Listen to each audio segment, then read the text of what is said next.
mettre sur pied et dans un état de droit, il y a une justice indépendante. Seigneur, nous sommes fatigués des voleurs. Nous sommes fatigués de ceux qui s'enrichissent. Nous sommes fatigués de ceux qui ne voient que leurs intérêts.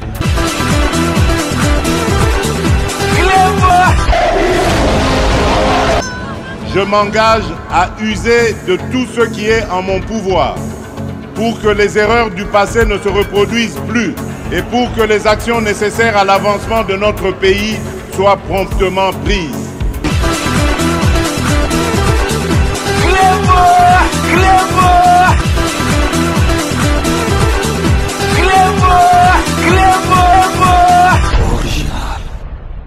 Salut et bienvenue sur Clébois Original. Merci de votre fidélité. 5 minutes avec César Ngadi. Tout le monde est d'accord et il en restera ainsi pendant très longtemps. 5 minutes à l'élo. Ezali édition spéciale. Oyo Tokolak Sabino briefing. Oyo et Salemaki na ministre d'État, ministre des Affaires étrangères et coopération internationale. Maman Nabiso Thérèse Kayikwamba Wagner. Oyo azali vraiment d'actualité, oyo azali kosala musala malamu. Tout le monde vraiment est d'accord. Oyo akondimate, même ba collègue nae azali motema mabe bomoni ba victoire diplomatique oyo uyitiko leka ezali na idolo ya président de la République yemutape saka ba directive mais maman na biso Thérèse Kayikwamba alandela ki masolo kitoko parce que bakoko yebiso sala boye osali yango na marque moko mabe. Donc vraiment briefing o ezalaki très attendu parce que batu bazo comprendre o esalama qui le 27 juin pour rappel ezalaki signature ya accord de paix o esalama qui na Washington États-Unis d'Amérique entre biso RDC na Rwanda. Ça fait plus de 30 ans, plus de 8 millions de morts. Lelo né avec Fachi Beton président Liboso aekozwa vraiment accord wana parce que guerre wana ici la raté et pe marakaka esalaka boyebi kuna ezali est côté ba minéré donc ba Rwandais ba côté la biso kuna esika kaka po bazwa ba minéré na biso bana mboka bisusu ba sopi boule donc ba komi kolanda bato bazali ko bomba biso. Surtout, et que pesinga passe na kanisi émission précédente nanga boza kolanda siko na moni ezotalama ebele ba combattant o ba bengi ba combattant o ba banda ko bundela 8 millions de morts ba banda ko bundela contre Kagame Kabila lelo misusu ba lokoso ba sopi boule parce que ba oyo bomoni bango kuna bazalaki na ba boule wana banda kala parce que ngai na yebi masolo ya ba combattant bomoni ba image bisonde to fula ba combattant to bandaki to yebi bango ndenge bazali ya bien na ya malamu. Donc vraiment pour dissiper toutes les zones d'ombre sur signature wana pour bato bazo comprendre belete signature nge salami bon siko guerre ngo ezo continuer ba bima colonie. Donc c'est la raison pour laquelle ministre Nabiso ya communication auto félicitaka na initiative wana zwa mengai na kotika ka kolobate na epsaka binoke ceux qui bazo la briefing bazali na possibilité ya ko la traduction directe parce que batenyo surtout ba comprendre ka français te ezalaki donc masolo mususu ebele le kakuna ezalaka vraiment important que même bato zandu même ba petit peuple ba yebaka yango na yebi que RTNC aza capable ya kosala ngo na matériel ba koma na yango. Donc bomoni même tango tukendaki les États-Unis kuna pona signature okaki bazol ba en anglais mais mutu moko azol ba na sima na français. Donc c'est possible mutu presque na Congo to ça bilingue mutu en français alo ba rappel lingala. Donc ça la bien na beta kasete na kotika te parce que ezali important que biloko ndengo wana et les kaka traduction simultanée traduction directe en lingala. Donc vraiment bolanda briefing oyo na bokebi nyoso tout bokozwa ba réponse na bino nyoso tout sur signature ya accord de paix Oyezala qui signé le 27 juin na États-Unis d'Amérique entre biso na Rwanda. Boyebi makamyo surtout barulbate parce que ils en cours ba question musu ba koki vraiment pour répondre en côté parce que ezali masolo ya politique mais en tout cas soki bolandi briefing oyo bokozwa ba réponse na bino na ba préoccupation na bino nyuso. Donc totiki bino bolanda ministre na biso d'État Maman na biso Thérèse Kayikwamba Wagner oyo à répondre na ba question nyuso tout ba journaliste ba posa qui est sur signature il y a accord, il y a paix entre Bisso et Rwanda. Donc, restez connectés sur Éclairvoix Original. On revient tout de suite.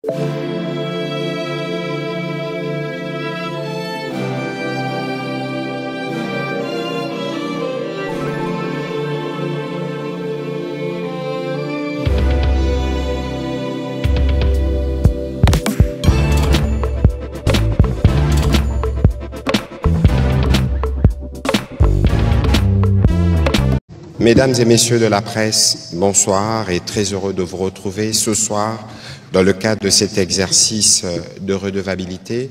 Vous avez tous suivi le 27 juin dernier à Washington. La ministre d'État à ma droite était successivement au département d'État avec ses homologues américains et rwandais pour apposer la signature sur un document historique qui marque l'ouverture du retour de la paix dans l'Est de la République démocratique du Congo et qui vient boucler plus de 30 ans de conflits récurrents.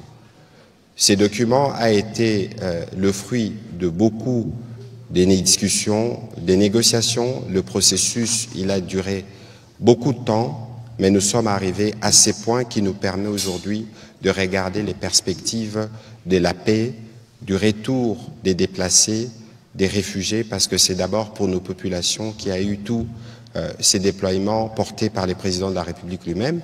Madame la ministre d'État, bonsoir. Bonsoir, monsieur. Merci de vous associer de nouveau à cet exercice de redevabilité qui était très attendu.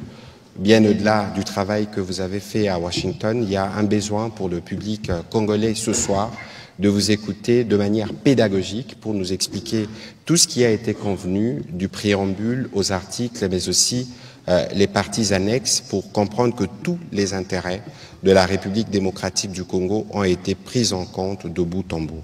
Mais bien avant que je ne puisse vous donner la parole, Excellence Madame la Ministre d'État, je voudrais qu'on revienne, parce que le président de la République lui-même a eu l'occasion de revenir sur l'importance de cet accord à l'occasion de son discours du 30 juin pour les 65 ans de notre indépendance. Donc, en accord avec la technique, on va écouter le président de la République. Je tiens toutefois à réaffirmer avec clarté les lignes rouges de mon action. Les ressources de la République démocratique du Congo ne seront jamais bradées ni livrées à des intérêts obscurs. Elles bénéficieront avant tout au peuple congolais. Aucun compromis ne sera toléré en matière de souveraineté économique. La République démocratique du Congo ne vendra ni son avenir, ni sa dignité. Voilà un extrait du discours du président de la République qui revenait notamment sur la partie économique dont il a été question, mais la partie économique qui viendra évidemment dans les 3 mois qui suivent l'application de cet accord. Madame la ministre d'État, bonsoir à nouveau. Les Congolais sont particulièrement mobilisés sur cet accord. Beaucoup de choses ont été dites depuis les 27 janvier, mais ce soir avec vous, nous voulons faire cette première communication de lancement parce qu'il y en aura plusieurs, y compris en langue nationale, pour que les uns et les autres puissent comprendre l'importance de ce document. Et je voudrais donc vous passer la parole pour vos mots introductifs, mais aussi pour la présentation de l'accord à partir de son préambule, de ses différents articles, mais aussi un commentaire sur les annexes. Ce n'est qu'après qu'on pourra prendre les questions des professionnels des médias ici mobilisés. Parfait. Merci beaucoup, Monsieur le Ministre.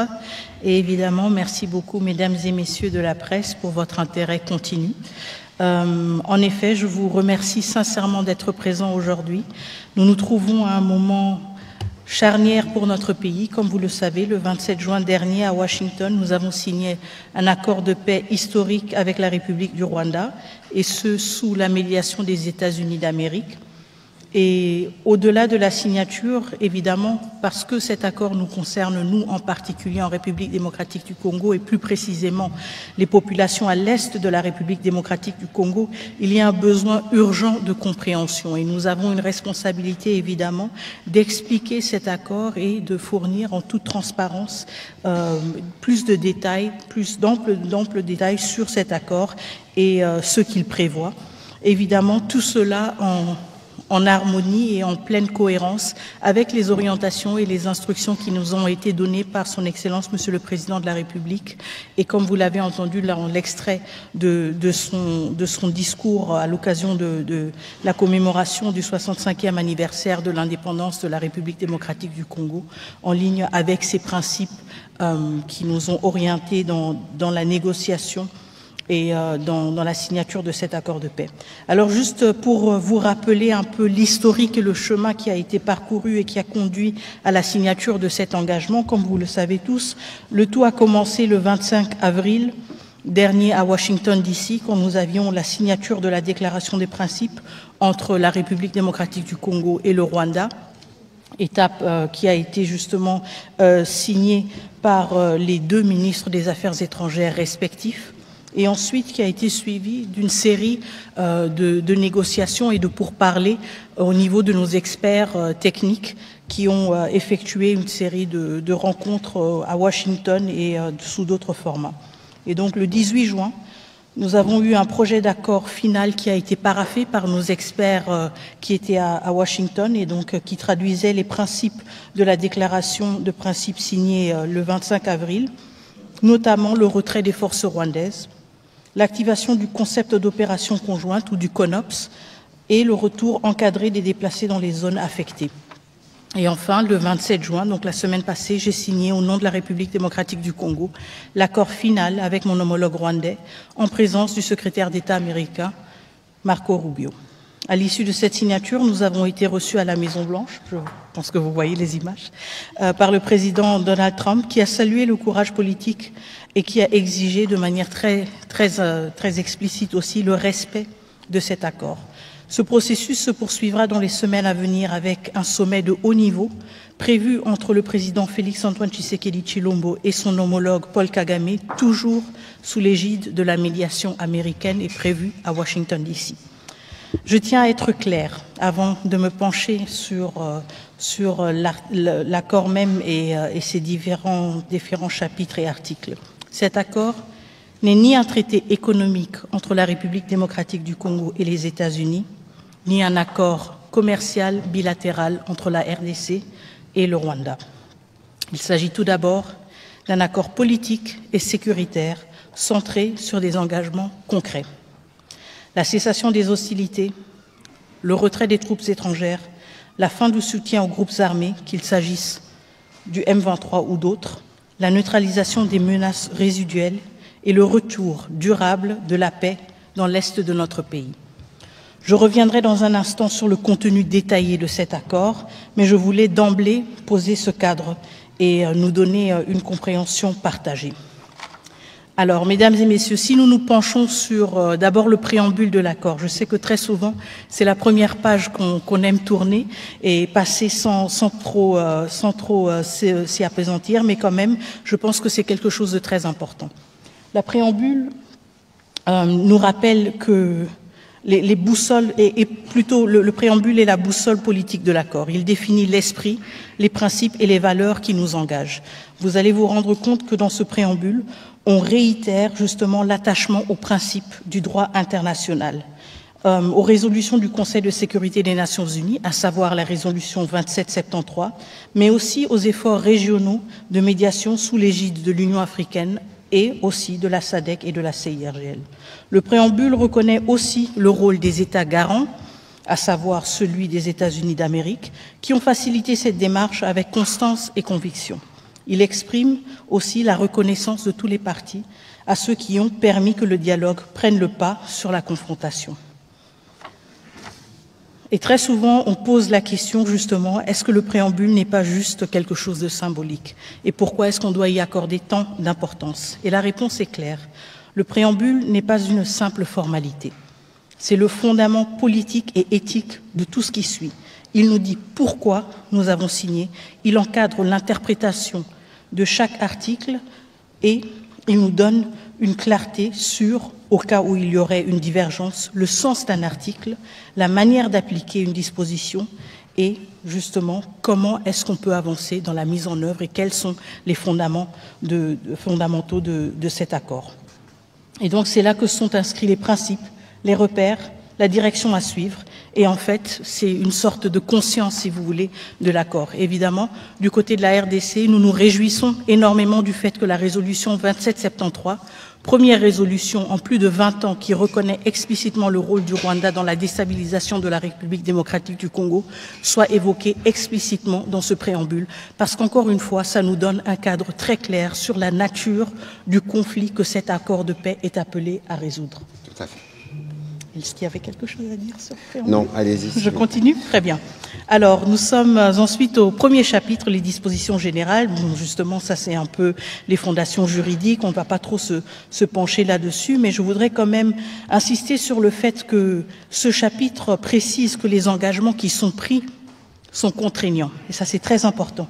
Autrement dit, ce n'est pas un protocole d'intention. On n'a pas signé pour dire on va essayer de faire un peu, et puis si ça ne marche pas, ce ne sera pas la fin du monde. Non, ce sont deux États responsables qui ont pris cet engagement et qui ont aussi pris l'engagement d'une redevabilité pour être responsabilisés en cas de lacune, en cas de manquement dans l'exécution de leurs responsabilités qui leur incombent dans le cadre de cet accord. Et donc ce chapitre rappelle également que l'accord s'inscrit dans le cadre des efforts régionaux et internationaux existants, notamment la résolution 2773, donc encore une fois, on a une référence à cette résolution, et les cadres de la CIRGL, de la SADC et de l'Union africaine. Et donc ce qui est important, c'est aussi de comprendre que l'accord s'inscrit dans une complémentarité de tous ces instruments qui existent déjà. Il n'est pas là pour dire que la CIRGL ne compte plus, il n'est pas là pour dire que tout ce qui a été fait sous l'égide de l'Union africaine, la SADC ou l'AEAC ne compte plus, mais il vient se greffer à ces efforts et s'inscrit dans une logique de complémentarité et contribue justement à renforcer, à structurer et à contribuer aussi aux efforts communs qui ont déjà été amorcés dans le cadre d'un souci d'une stabilisation durable de la région des Grands Lacs. Ce qui est important aussi dans ce chapitre, c'est qu'il précise que la mise en œuvre de l'accord devra respecter la souveraineté pleine et entière de chaque État. Et je pense que ça, c'est une question à laquelle nous tenons énormément en République démocratique du Congo. Je sais qu'il y a eu beaucoup de préoccupations sur cet accord. Il y a eu beaucoup d'interprétations aussi erronées ou un peu simplifiées de l'accord. Et je pense qu'il est très important justement de voir que dès le début, l'accord ne met pas du tout en question la primeur de la question justement de l'intégrité territoriale, et il introduit aussi un autre principe fondamental, la progressivité dans l'application et la réciprocité des efforts. Et ça, c'est aussi quelque chose de très important. On entend souvent dire que c'est seulement la RDC qui doit fournir des efforts ou c'est seulement la RDC qui a de telle et telle responsabilité, mais on se rend compte en fait qu'il y a une concomitance des efforts, mais il y a aussi un effort ou un devoir de réciprocité entre toutes les parties prenantes et signataires de cet accord.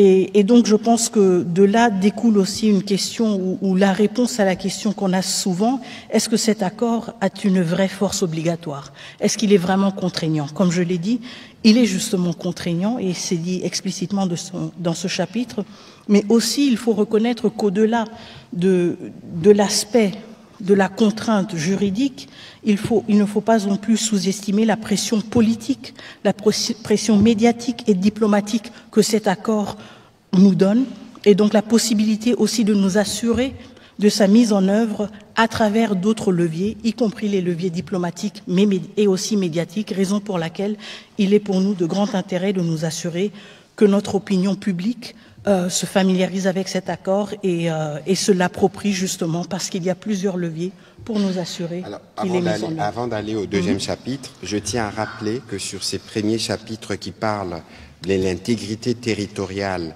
et de l'interdiction des hostilités, les principes sont énoncés de manière claire et les parties conviennent.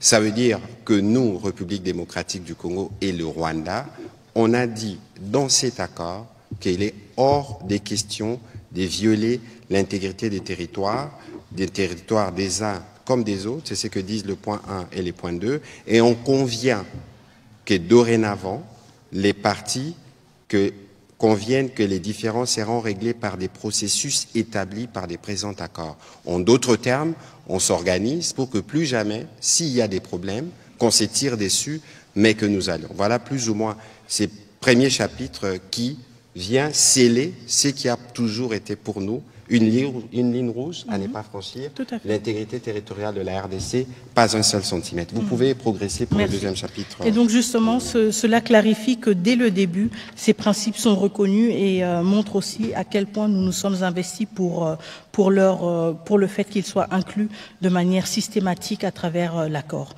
Quand nous nous penchons sur le deuxième chapitre, la cessation des hostilités et le retrait des troupes étrangères, évidemment, nous abordons ici le cœur même de l'accord.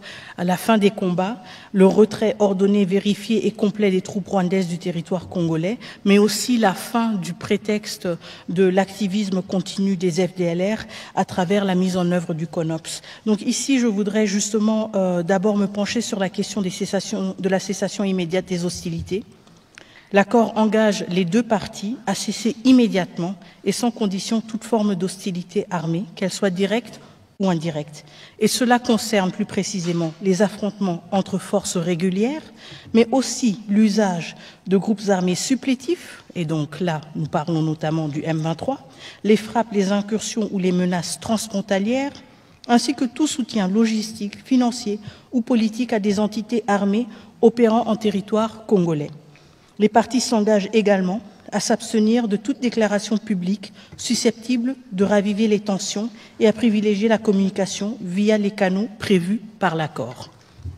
Et donc évidemment, nous nous inscrivons dans cette logique justement d'une sensibilisation sur l'accord, mais pas d'une instrumentalisation politique de l'accord, parce que justement ceci nuirait à l'effort d'une pacification et une cessation des hostilités, non seulement les hostilités armées, mais même, si vous voulez, dans les discours politiques.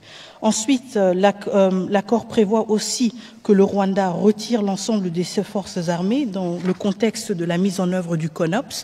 Comme vous le savez, ou comme certains d'entre vous s'en souviennent encore peut-être, le CONOPS avait été signé en octobre 2024 dans le cadre du processus de Luanda. Et c'était un outil d'exécution concret qui avait été élaboré par les services de renseignement respectifs des deux pays. Et donc le CONOPS fixe les modalités techniques précises du retrait des forces armées rwandaises.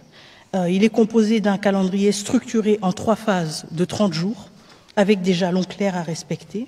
Il prévoit aussi une cartographie officielle des zones occupées, l'établissement de corridors de retrait et une vérification conjointe justement de ce retrait à travers des patrouilles mixtes congolaises et internationales, ainsi que la remise à l'issue de chaque phase d'un rapport certifié au mécanisme conjoint de coordination de la sécurité. Évidemment, simultanément à ce désengagement des forces armées rwandaises, le CONOPS prévoit aussi la neutralisation des FDLR. Et donc, un des points essentiels de ce chapitre est justement le retrait, non seulement le retrait des troupes rwandaises, mais justement la neutralisation des FDLR. La neutralisation des FDLR veut dire que dans le contexte actuel, le CONOPS prévoit une série d'activités pour mettre fin à la présence et à l'activisme des FDLR dans le territoire de la République démocratique du Congo. Il prévoit tout d'abord une phase de sensibilisation pour donner aux FDLR l'occasion et l'opportunité de reddition pacifique et prévoit ensuite des mesures avec un séquençage prévu plus contraignante pour s'assurer que cette menace soit éradiquée de manière définitive et mettre fin justement à cette question récurrente pendant les derniers 30 années des FDLR. Avant que vous ne puissiez progresser, je rappelle juste pour ceux qui nous suivent que le CONOPS, c'est un document opérationnel. Lorsque nous étions à Luanda, il y avait des experts militaires de l'état-major de la RDC, du Rwanda, avec les médiateurs angolais. Nous avions convenu d'un plan de comment les mesures de défense rwandaises de désengagement devraient se faire et d'autre part, comment nous allons mettre en œuvre un plan de neutralisation. Donc c'est un document travaillé par des militaires et même l'exécution dans le cadre de cet accord se fera dans ces cadres-là. Donc il faut comprendre que toutes les questions liées au CONOPS, c'est des questions dont on ne pourra pas toujours, qu'on ne pourra pas toujours aborder parce que ça relève du dispositif militaire qui accompagne l'application de cet accord. Je vous en prie, Madame la Ministre. Merci. Mais ce qui est très important à retenir, c'est justement le caractère simultané ou concomitant du CONOPS et de l'exécution de ces deux piliers, à savoir le désengagement des forces d'une part et de l'autre part la neutralisation des FDLR. Donc l'un ne peut pas aller sans l'autre et aucune, si vous voulez, des préoccupations sécuritaires légitimes de chacun des deux pays ne peut être secondaire à l'autre et c'est pour cela que ce CONOPS a un caractère de concomitance qui est très important. Un aspect aussi que j'ai déjà effleuré brièvement, c'est la mise en place d'un mécanisme conjoint de coordination de la sécurité, justement une structure qui sera mise en place pour s'assurer de la bonne mise en œuvre de ce CONOPS, une structure hybride, si vous voulez, avec des représentants de la République démocratique du Congo, des représentants du Rwanda, mais aussi des participants ou des représentants de pays tierces qui vont donc assurer aussi une objectivité et avoir peut-être parfois un rôle d'arbitrage, mais de cette manière contribuer à ce que ce mécanisme soit en mesure d'évaluer et de suivre la mise en œuvre effective de ce CONOPS et évidemment soulever des carences ou des lacunes dans la mise en œuvre de certains aspects du CONOPS. Madame la ministre d'État, c'est un point important parce que si vous avez lu l'accord, dès qu'on l'a signé, devait produire ses effets. Je pense que l'une des premières tâches à laquelle vous travaillez actuellement et qui va permettre la mise en œuvre de cet accord, c'est justement la création de ces mécanismes. Tout à fait. Tout à fait, c'est une des priorités. Encore une fois, ceux qui se souviennent du processus de Luanda vont se souvenir aussi du mécanisme de vérification conjoint ad hoc renforcé. Bon, peut-être que je ne me souviens pas exactement du nom, mais vous vous souvenez certainement du principe et de la structure. Et donc, c'est quelque chose de similaire, encore une fois, avec des représentants des deux pays, mais aussi des parties tierces qui vont nous permettre justement d'avoir un minimum d'objectivité et un consensus sur des questions qui parfois peuvent être épineuses, mais qui seront extrêmement nécessaires. Lorsque vous parlez des parties tierces dans les cadres de cet accord, on peut être précis. Il s'agit des États-Unis, des Qataris, de l'Union africaine et possiblement d'autres partenaires techniques étrangers. Je vous en prie. Oui. Merci beaucoup. Parfait.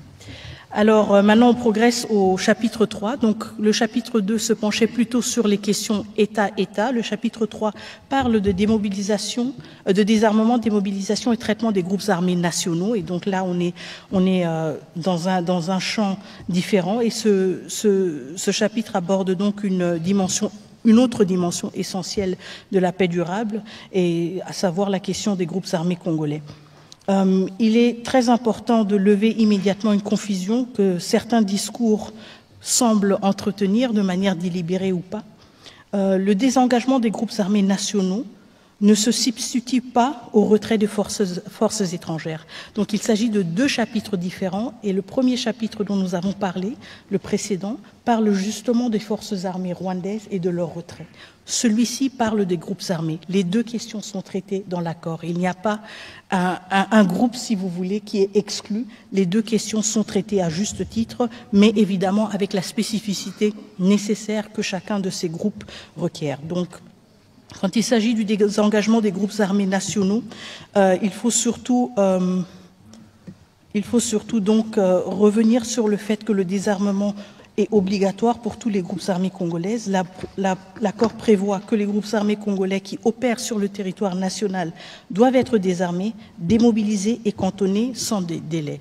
Comme vous le savez tous, nous avons le PDDRCS qui est en fait le cadre prévu par l'État congolais, justement le cadre institutionnel, le programme prévu par l'État congolais pour donner des perspectives aux ex-combattants des groupes armés. Cela comprend, quand on parle de groupes armés, évidemment les groupes actifs dans les zones anciennement ou actuellement sous contrôle du M23, les groupes dits d'autodéfense et tout mouvement prétendant représenter une revendication communautaire par la voie des armes. Quand on parle du désarmement, on parle aussi d'un désarmement suivi d'une sélection stricte en cas d'une réintégration conditionnelle. Et donc ici, il y a aussi une rupture très importante avec des pratiques qu'on a vues par le passé, à savoir des pratiques d'intégration généralisée, d'effectifs de groupes armés. De brassage ici, et des mixages. Justement. Et nous ne sommes pas dans cette logique. Nous sommes justement dans une logique où les ex-combattants de groupes armés qui auraient peut-être l'intention ou le souhait d'être intégrés dans les forces armées ou les forces de sécurité doivent répondre à des critères stricts. On doit s'assurer justement, tout d'abord, de leur nationalité congolaise, évidemment aussi de leur non-implication dans des crimes graves et d'autres critères, évidemment, qui vont être appliqués. Mais je pense que l'aspect clé ici, c'est le fait justement qu'on ait un catalogue, si vous voulez, de critères qui nous assure que toute intégration répond à des leçons que nous avons appris et tirées du passé et qui nous protègent, nous, mais aussi qui protègent nos institutions d'être affaiblis de l'intérieur en intégrant sans discrimination et de manière ouverte et sans filtre des individus issus de groupes armés qui pourraient justement, suite à leur rôle dans les groupes armés différents, avoir été complices ou eux-mêmes auteurs de violations graves. Ça veut dire que c'est un processus de vetting.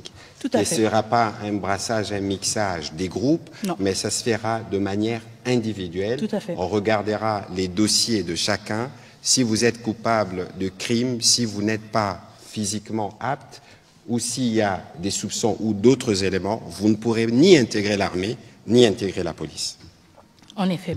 Et donc cela s'inscrit évidemment, ou s'inspire plutôt des meilleures pratiques internationales qu'on a vues dans d'autres situations post-conflit et dans les efforts justement de s'assurer que même après un conflit, les forces armées, les forces de sécurité sont justement en mesure et à la hauteur de remplir leurs fonctions et ne sont pas affaiblis de l'intérieur. Et donc ce qui est très important aussi, c'est que ceci veut dire qu'il n'y a pas d'amnistie automatique.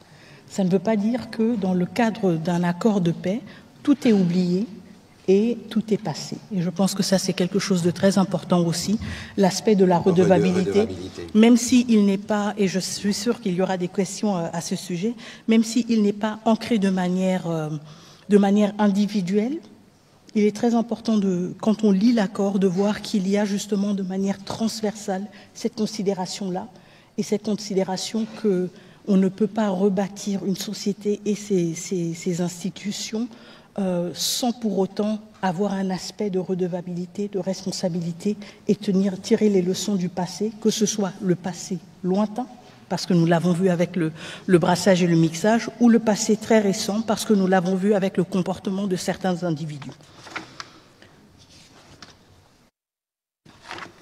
Je vais procéder maintenant avec le prochain chapitre, s'il n'y a pas de questions de votre... Ok, très bien. Parfait. C'est juste deux points justement, et je sais qu'il y a beaucoup de questions du côté des journalistes, donc on va essayer quand même d'accélérer. Le chapitre 4 touche sur la question des déplacés et des réfugiés dans la région, disons.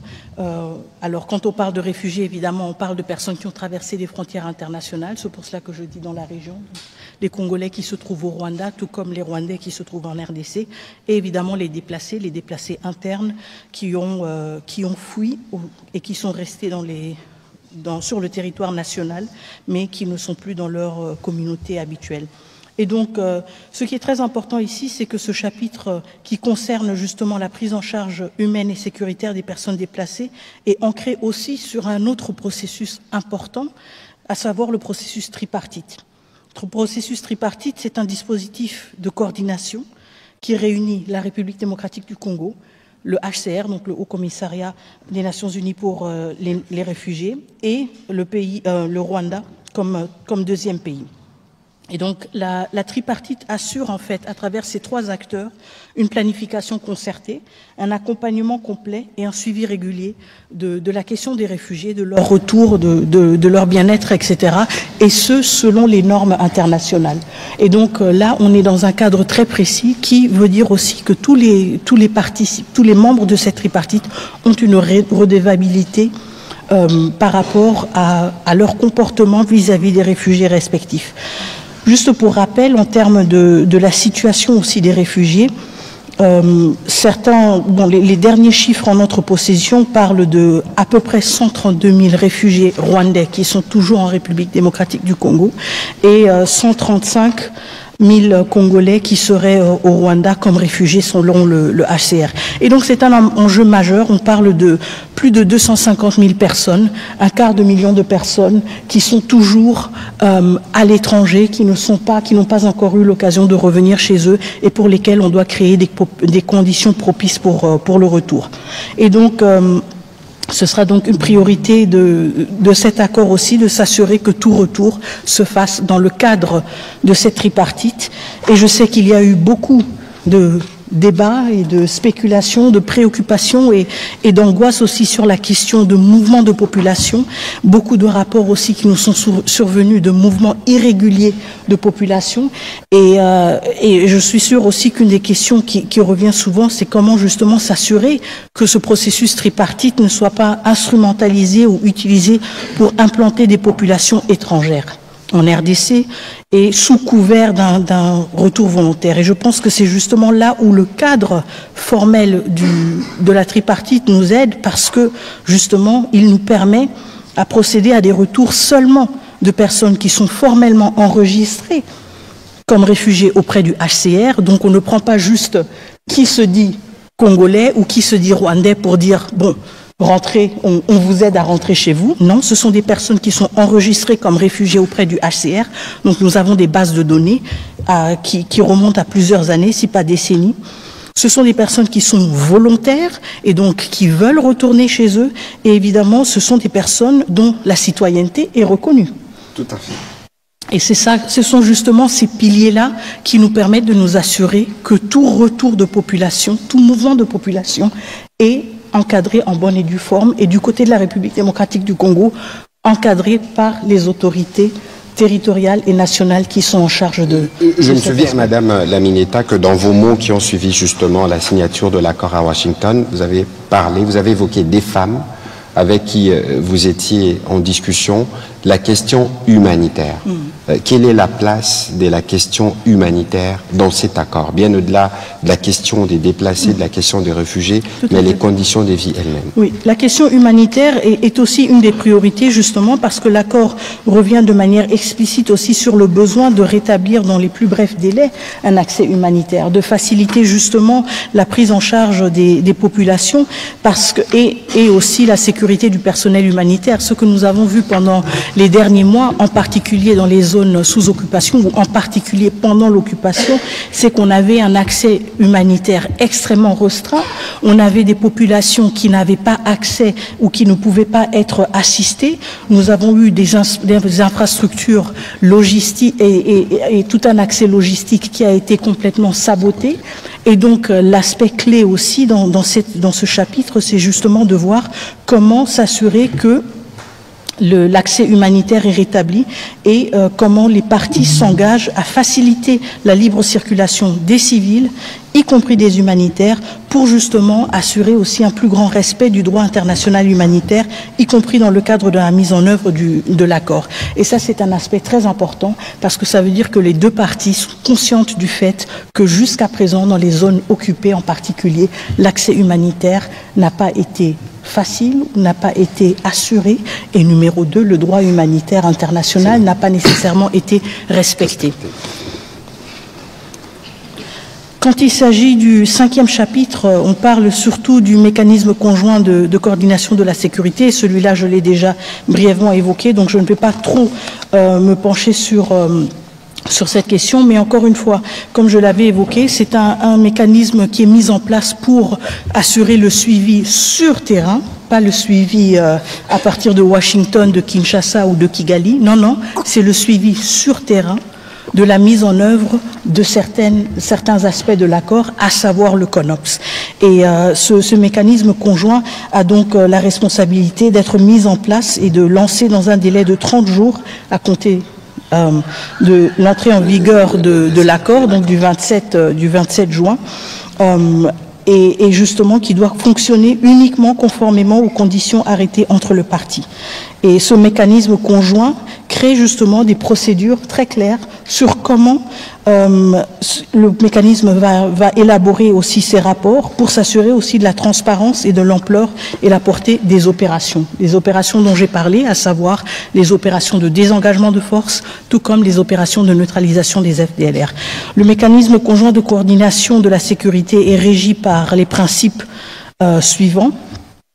Tout d'abord, et le plan de mise en œuvre est à l'annexe de l'accord, la fin irréversible et vérifiable du soutien de l'État aux FDLR et aux groupes armés associés, et l'interdiction totale de tout soutien matériel, logistique, financier ou autre, qu'il soit national ou étranger à ces derniers. Un engagement à identifier, évaluer, localiser et neutraliser, conformément aux dispositions pertinentes du plan harmonisé de neutralisation des FDLR et de désengagement des forces, levée de mesures défensives par le Rwanda du 31 octobre découlant du processus de Luanda. Et un engagement à s'appuyer sur les accords de coopération bilatérale en matière de sécurité, la protection des civils et le respect du droit international humanitaire. Donc ce mécanisme, comme je le disais, est prévu comme, si vous voulez, un mécanisme de suivi sur place pour s'assurer de la bonne mise en œuvre de cet accord, à commencer par le CONOPS, mais aussi des aspects comme, par exemple, le respect du droit international humanitaire. Ce qui est aussi prévu dans le cadre de ce mécanisme, si je ne me trompe pas, c'est une collaboration avec la MONUSCO, qui est un acteur clé dans la zone, et justement, et aussi le fait que les parties peuvent justement solliciter l'appui de la MONUSCO, mais aussi d'autres soutiens multilatéraux qui peuvent contribuer à la bonne exécution de l'accord et justement au fonctionnement du mécanisme conjoint. Tout à fait. Tout à fait. Alors, on va passer sur, je pense, le chapitre du cadre d'intégration économique régionale. Tout à fait. Donc, les dispositions économiques et la coopération régionale, je pense que ça, c'est aussi un de ces chapitres qui a suscité beaucoup de rumeurs et d'interprétations parfois erronées et parfois même de suspicions. Et donc, ce que je voudrais tout d'abord clarifier, c'est que ce volet ne contient pas d'engagement économique. Il parle plutôt du souci, si vous voulez, de prévoir dans l'avenir une intégration régionale accrue. Et ça, c'est une leçon que nous avons tirée d'autres régions, c'est une leçon que nous avons tirée de notre propre région. L'accord ne prévoit ni contrepartie économique, si vous relisez bien le chapitre 6, ni concession en matière minière, ni traité commercial bilatéral avec le Rwanda. Il énonce plutôt un engagement des deux parties à œuvrer à la réactivation. Réactivation, ce sont des questions que nous avons discutées, que nous discutons depuis des décennies dans la région des Grands Lacs. La réactivation des dynamiques de coopération économique régionale dans un esprit de stabilisation post-conflit. Et cela comprend, à moyen terme, la réhabilitation des axes logistiques régionaux, la relance de corridors douaniers, des échanges techniques sur les zones économiques transfrontalières, mais aussi, il faut reconnaître que ces dispositions sont volontaires, elles sont progressives, elles sont non contraignantes et elles ne sont pas liées au calendrier sécuritaire. Donc, en d'autres termes, sur ce point économique, par exemple, il n'est pas question d'avoir le Rwanda mettre la main sur les ressources de la RDC. Pas du tout, et ce n'est pas prévu dans cet accord, aucunement.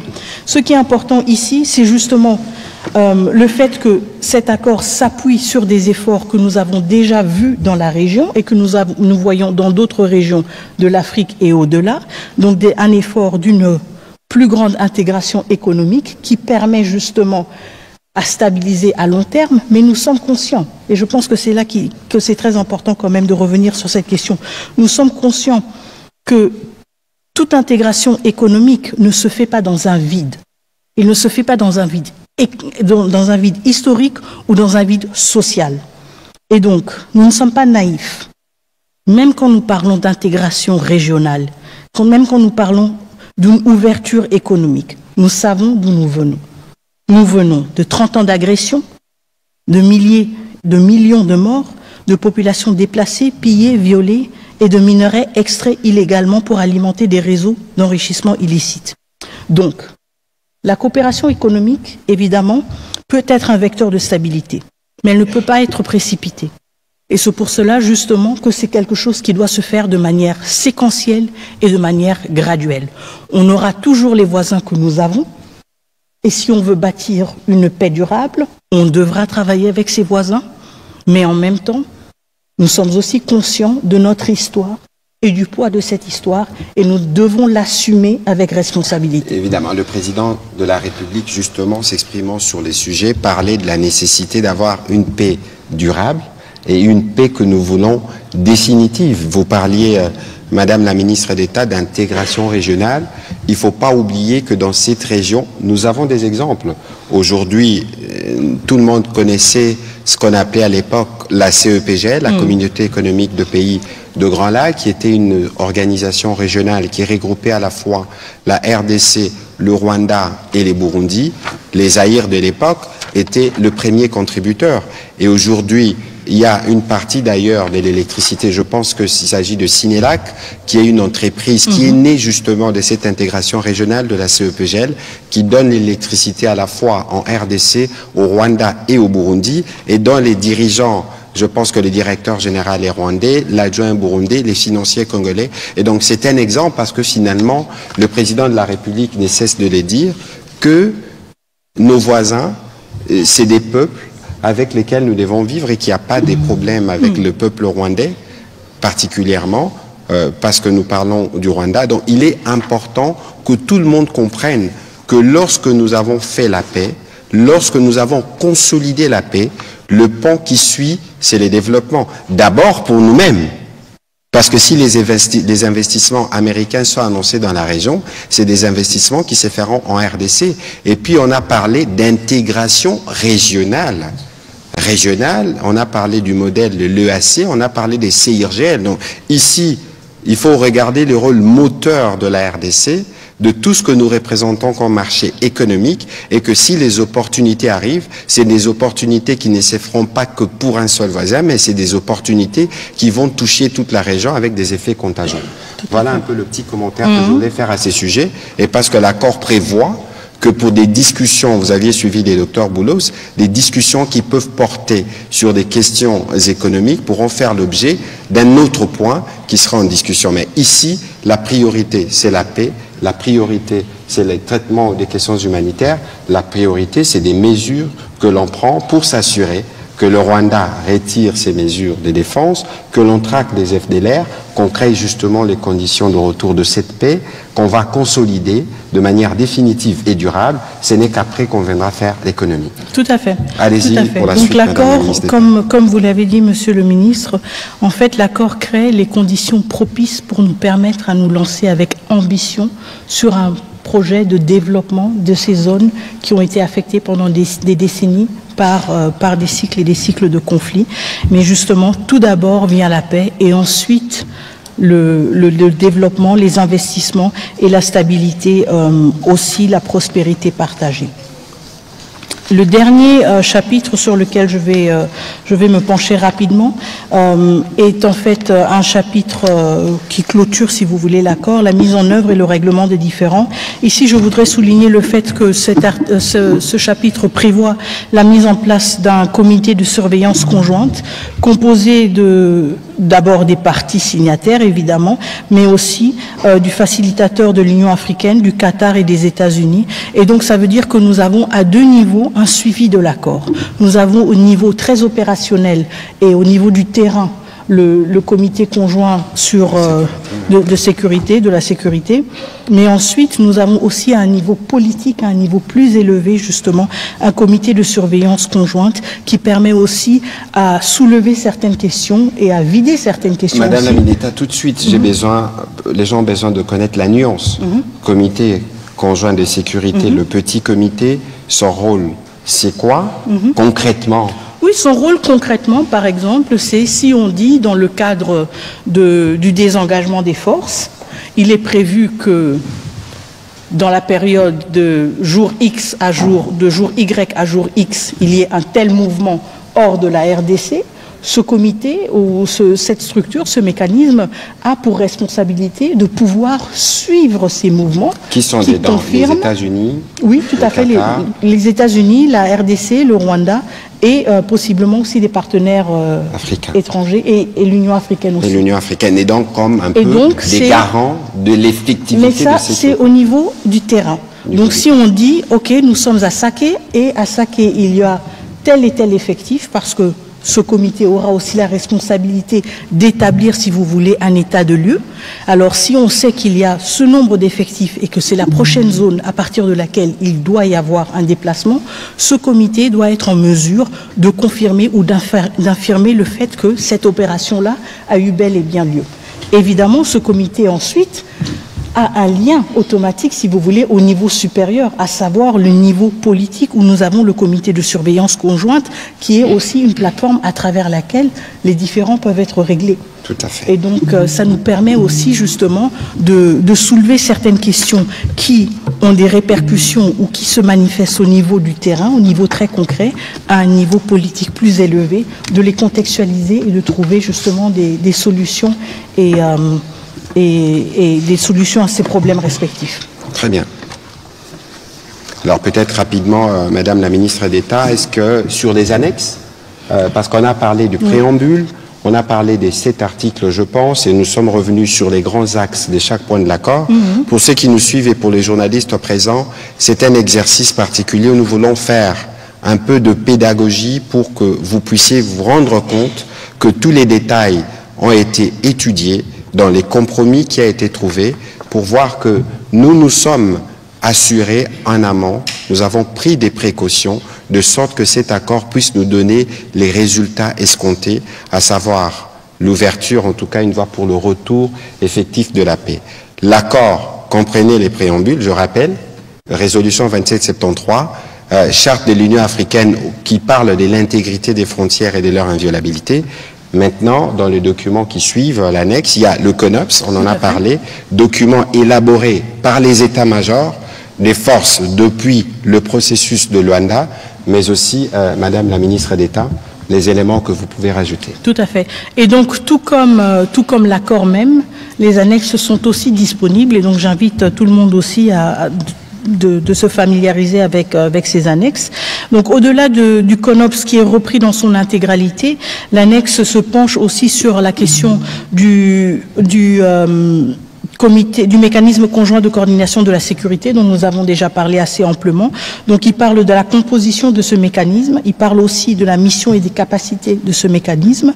Donc alors, les parties, par exemple, conviennent que la mission du mécanisme est d'identifier, d'évaluer, de localiser les FDLR, les groupes affiliés, afin de permettre la neutralisation des FDLR, mais aussi, ils conviennent que le mécanisme est habilité et à surveiller, évaluer la mise en œuvre du CONOPS, qui a ces 2 éléments, à savoir la neutralisation des FDLR et le désengagement des forces, procéder à des échanges de renseignements et d'informations entre les parties, aux fins de mise en œuvre du présent accord et du CONOPS, parce qu'évidemment, c'est le renseignement qui est au cœur de toutes ces questions. Si on parle de désengagement, on doit avoir des éléments, on doit savoir quels éléments sont ou quels effectifs sont positionnés à quel endroit. Même chose avec les effectifs résiduels des FDLR. Quels sont ces effectifs et où est-ce qu'ils sont situés? Et donc, l'élément de l'échange des renseignements est au cœur aussi de ce mécanisme qui doit lui permettre justement de vérifier toutes les informations, les données et activités justement liées à la mise en œuvre du CONOPS et de ces 2 piliers respectifs.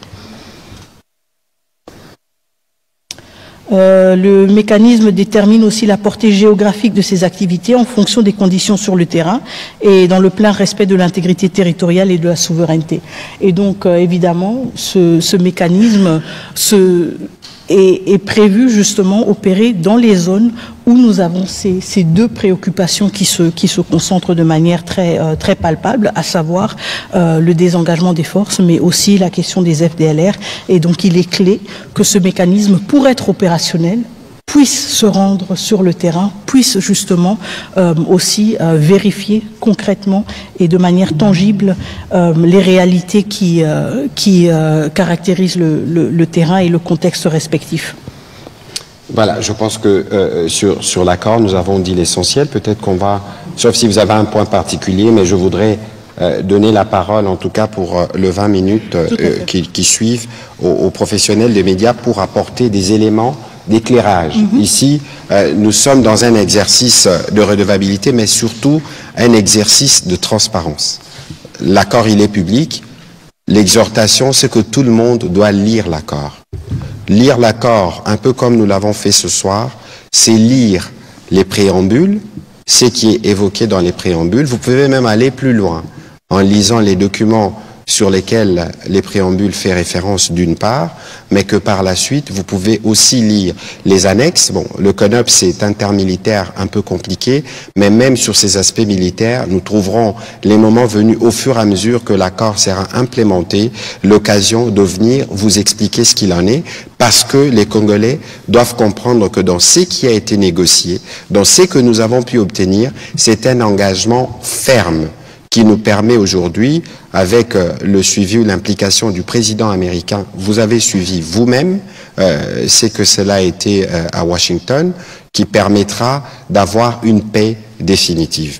Vous avez aussi vu les réactions mondiales à ce qui a été fait, et que si, au plan international, tout le monde accueille favorablement la signature de cet accord qui ouvre de perspectives pour la fin de la crise la plus grave depuis la Deuxième Guerre mondiale, je peux comprendre qu'il y ait des questions qu'on se pose à l'intérieur, mais il y a d'autres réactions qui ne sont pas, à mon avis, appropriées au regard du parcours que nous avons fait pour atteindre cet acquis aujourd'hui, à partir duquel nous allons bâtir l'avenir. Voilà, Madame la ministre d'État, on va commencer la série des questions.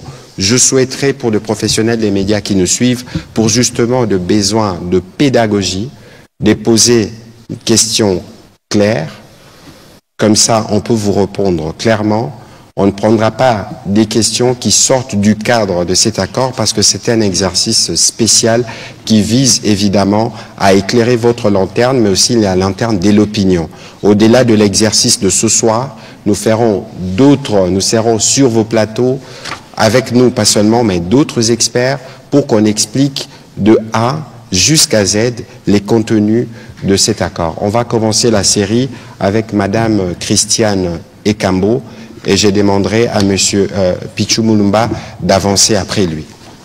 Madame la ministre d'État, nous avons une liste d'à peu près 10 questions des professionnels des médias. On va voir comment on va gérer les temps, pour autant que ceux qui prennent la parole tiennent compte justement de la nécessité pour nous d'être brèves, claires et précises pour ce qui vous concerne, Madame Ekambo. Allez-y avec votre question. Merci. Merci, Monsieur le ministre. Madame, j'ai deux questions, mais avant toute chose, permettez-moi Madame la ministre d'État, de vous signaler, de vous dire ici que vous faites la fierté des femmes congolaises. En tout cas, nous profitons de ce micro pour vous féliciter pour cette réussite. Vous avez pu réussir là où bon nombre de vos collègues ont marqué le pas. En tout cas, une fois de plus, félicitations pour la signature de cet accord. Merci. Pour la première question, 30 années de guerre, 30 années d'atrocité, même le président américain a signalé l'atrocité, les atrocités de cette guerre, en utilisant même les mots que vous connaissez. Et aujourd'hui, que peuvent attendre ces femmes violées, tous ces déplacés qui n'ont plus de racines, des ressources, des familles dispersées? Vous avez parlé de 135 000 Congolais qui sont au Rwanda et dans l'ensemble à peu près 250 personnes à l'étranger. Ça, c'est pour la question humanitaire. Dans le préambule et même dans les annexes, Madame, vous parlez de l'accord. S'il vous plaît, je ne dérogerai pas. Donc allez-y rapidement, mais oui, je ne dérogerai pas. Je voudrais dire ici, on ne sent pas, qu'est-ce que vous pouvez nous dire, les échéances qui ont été données, c'est-à-dire le chronogramme, à partir du moment où on a signé l'accord, qu'est-ce qu'on fait, les obligations de chaque partie, et puis le mécanisme de suivi. Vous avez parlé un peu du le cadre conjoint, les mécanismes conjoints, mais vous voulez vraiment nous expliquer le chronogramme, c'est-à-dire quand est-ce qu'on commence, quelles sont les obligations de chaque partie. Tout à fait. Parfait. Excellent. Merci beaucoup pour ces deux questions extrêmement pertinentes. Évidemment, je vais commencer avec la première, c'est celle qui nous tient le plus à cœur, c'est évidemment la situation de nos compatriotes dans les zones sous occupation et leur attente légitime et tout à fait compréhensible que leur situation se change rapidement. Et ça veut dire que nous faisons face à de grandes attentes quand il s'agit de la mise en œuvre de cet accord. Et quelles sont les attentes que les survivants et les compatriotes que nous avons dans les zones occupées peuvent avoir? Comme je le disais, l'accord est un accord de paix qui entérine donc aussi le retour de l'autorité légitime de l'État congolais dans les zones occupées. Ce retour nous permettra, nous, en tant que gouvernement congolais, que ce soit le gouvernement central de Kinshasa ou le gouvernement provincial du Nord et du Sud Kivu, de justement répondre à ces attentes de nos populations. Cela veut dire que les questions de retour de déplacés, que ce soit des réfugiés ou des déplacés internes, auront une interface légitime pour justement interagir avec nos acteurs ou nos partenaires humanitaires différents qui vont faciliter les retours dans les zones ou dans les communautés d'origine de ces personnes déplacées.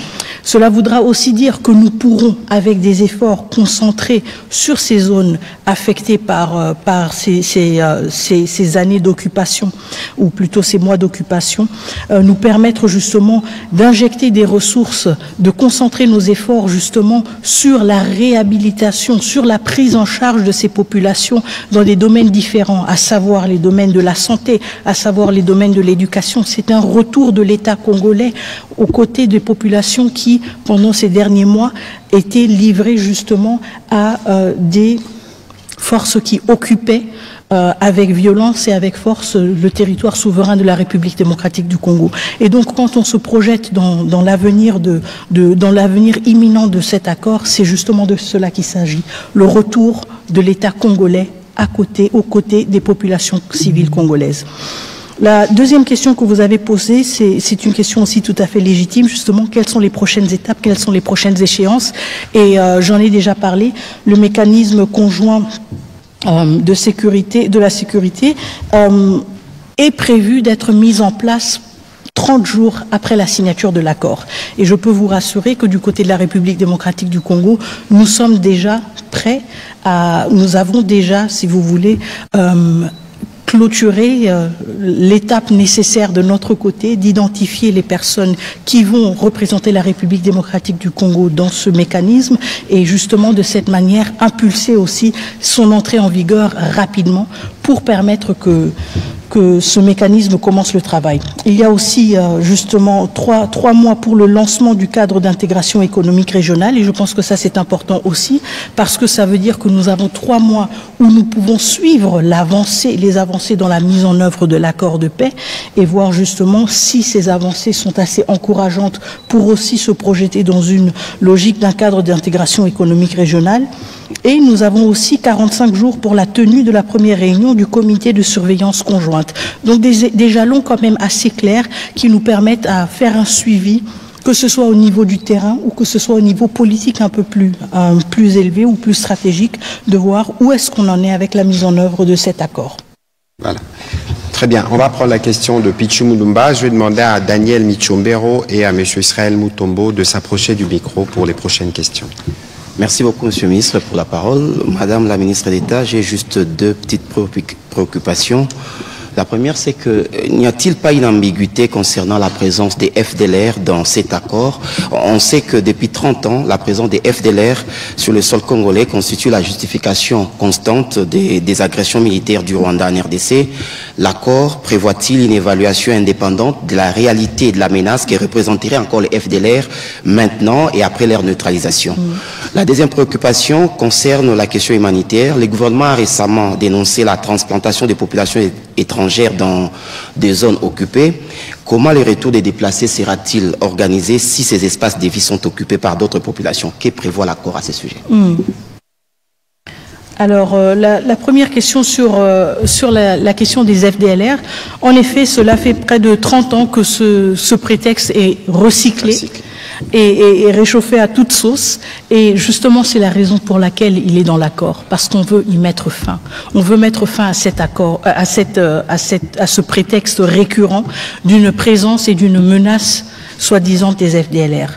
Si tel est le cas, eh bien justement, nous avons un accord qui prévoit dans son CONOPS des étapes très claires, bien définies sur comment on va mettre fin à cette menace, mais aussi justement à travers le CONOPS et à travers la mise en place du mécanisme dont j'ai parlé de conjoint de sécurité, la possibilité d'évaluer l'envergure de cette menace.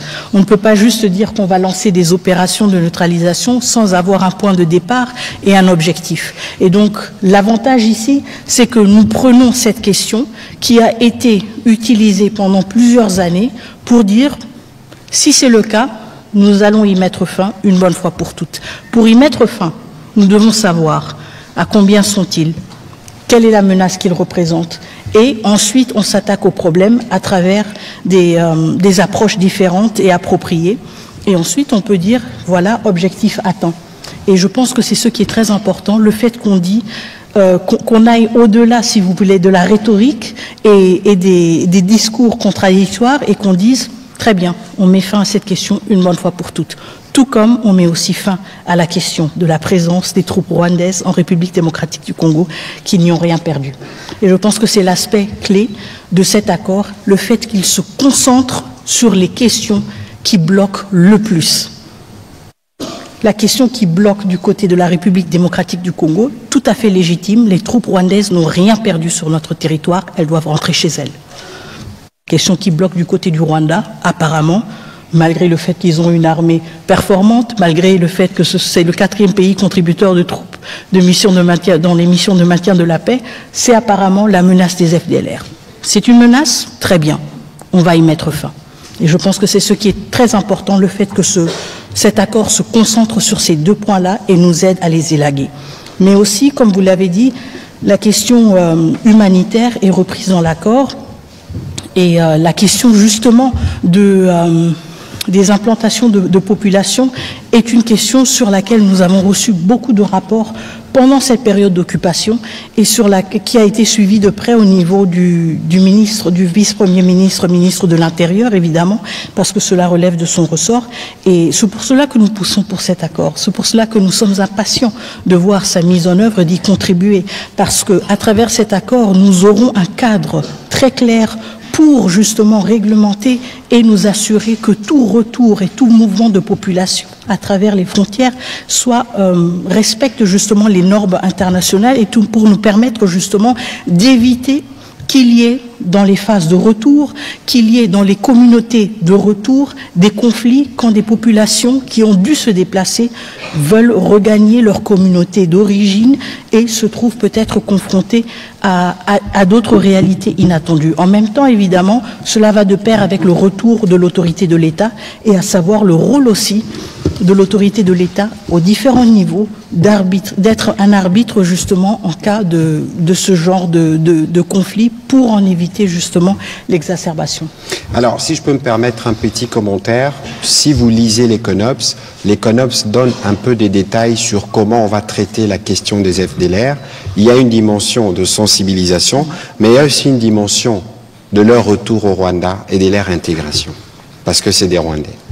Et sur la question humanitaire, mais vous savez, on ne peut pas faire un retour de réfugiés, un retour de déplacés dans des parties du pays où ça tire encore.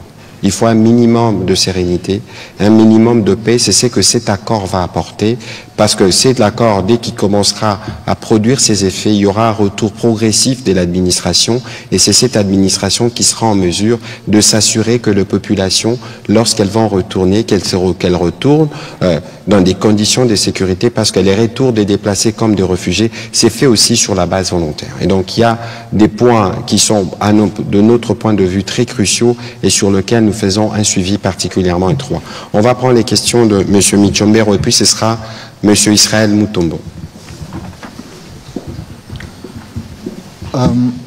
Madame la ministre, après avoir lu l'accord de paix signé à Washington entre la RDC et le Rwanda, j'ai constaté qu'il ne contiait pas une référence explicite à la justice ni à des mécanismes de reddition de comptes pour les crimes commis en RDC, notamment ceux documentés dans les provinces de l'Est de notre pays.